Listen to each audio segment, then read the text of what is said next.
নমস্কাৰ বন্ধুসকল, স্বাগতম জনাইছোঁ মোৰ ইউটিউব চেনেললৈ। আজি আমি যাবলৈ ওলাইছোঁ বাসুদেৱ থানলৈ। লগতে আপোনালোককো দেখাবলৈ চেষ্টা কৰিম। তেন্তে বলক ভিডিঅ'টো আৰম্ভ কৰোঁ।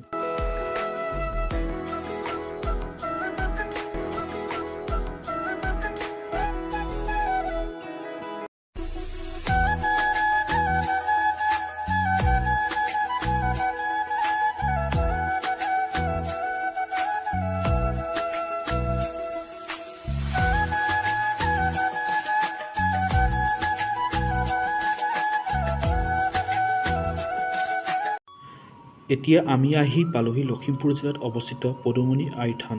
যদি আপোনালোকে লখিমপুৰৰ পৰা গোগামুখৰ ফালে যায় নাইবা গোগামুখৰ পৰা লখিমপুৰৰ ফালে আহে, তেতিয়া এই পদুমণি আই থানভাগ দৰ্শন কৰিব পাৰিব। ৰাষ্ট্ৰীয় ঘাইপথৰ কাষতে এই থানভাগ অৱস্থিত। গোগামুখ টাউনৰ পৰা প্ৰায় 15 কিলোমিটাৰ দূৰত অৱস্থিত আৰু লখিমপুৰ টাউনৰ পৰা প্ৰায় 22 কিলোমিটাৰ দূৰত অৱস্থিত এই থানভাগ।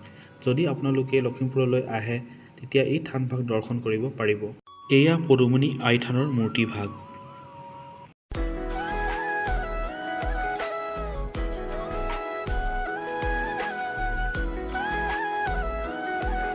এতিয়া আমি আহি পালোহি লখিমপুৰ জিলাৰ সোৱণশিৰি দলং।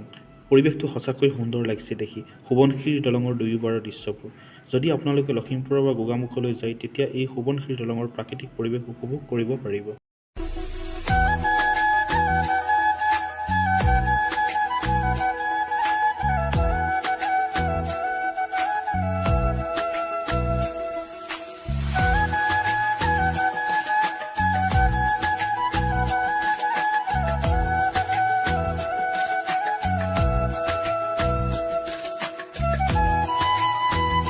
এতিয়া আমি গৈ আছোঁ ঢকুৱাখানাত অৱস্থিত বাসুদেৱ থানলৈ।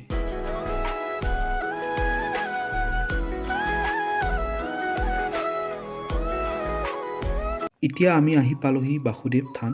এতিয়া আমি গৈ আছোঁ ভিতৰলৈ মুখ্য থানভাগ দৰ্শন কৰিবৰ বাবে।